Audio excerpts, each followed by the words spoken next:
complete control. No shirt, no shoes, no dive. Right. Learn it.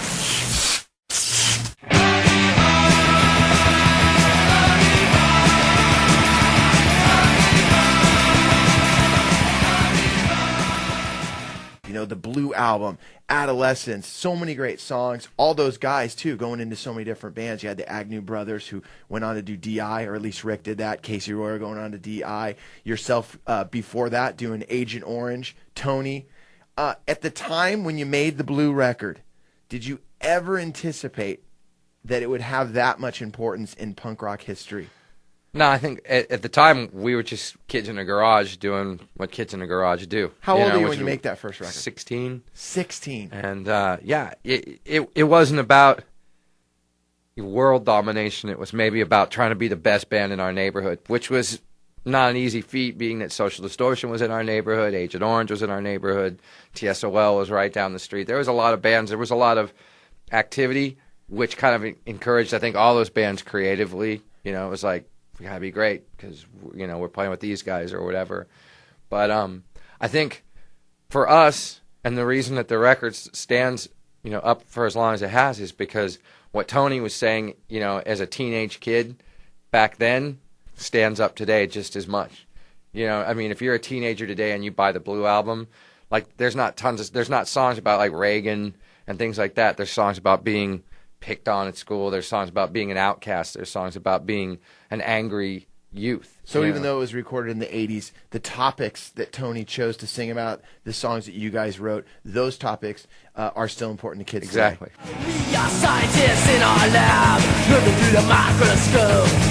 The little glass eyes, they never lie. How can this fall? And you have so many great stories, you know, whether it's Darby Crash, whether it's the first time you saw X. I always tell the story about the first time you saw, I don't know if it was the first time you saw, when you saw The Damned and how Dave Vanian ended the set at the whiskey. Yeah. Can you tell that story? Because I think we've told that story, though, a few times. Well, you know what? It's such a good one. I want to hear it again. Seriously. Just set it up for us a little bit. It's The Damned. What year is it? It's the whiskey in Los Angeles. 70, maybe end of 78, probably 79. Okay. Probably 1979. All right. Vanian comes out of the back door of the whiskey. All right, there on Sunset Strip. Yeah. And his chick, or whatever, I don't know, it's not the one he's with now, but whoever he was with at the time, and she's standing out in the parking lot or in the back alley, and he comes out, and he's got like kind of a little vampire cape thing on that he wore when he played, but he totally like came out like, it's hard to do, well, I guess for the camera, but he came out like the vampire, yeah, and then like walked up and kind of wrapped the cape around her, and it just looked very cool. Like, I always throw there was a limo waiting, and they got in that left. Did that happen? The Dam could have a limo. Okay, no limo. I don't think the Dam's ever been able to have a limo, okay, unfortunately. Yeah. They should have. Yeah.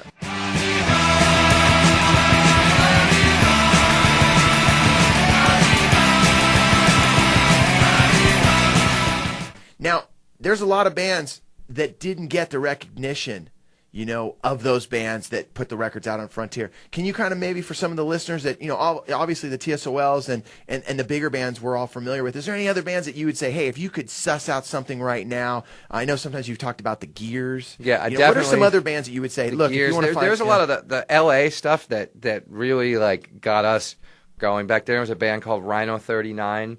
They have a single 7-inch on Danger House that was out, and it was called Xerox. Uh-huh.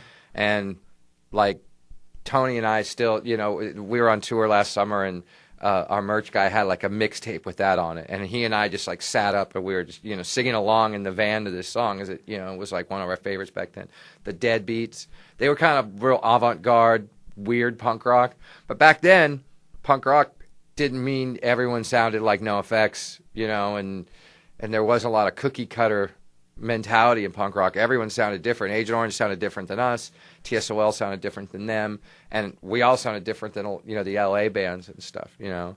And if you think about it and you go start putting those bands together, there's no one that really sounds like each other. Yeah, I mean, you throw the Dead Kennedys in there, they don't sound like anyone else. Black Flag doesn't sound like anybody else. Was that something that was important back then, starting a band? Like, hey, we really got to sound different.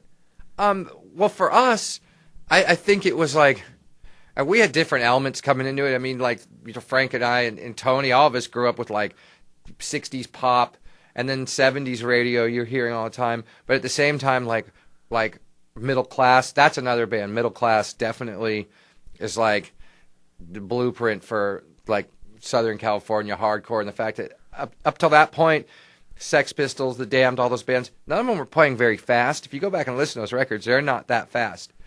Even the Ramones, in comparison, aren't as fast, you know. And the Middle Class record came out, and it was mind-blowing. You know, it was like, whoa, we got to play faster, and we got, you know.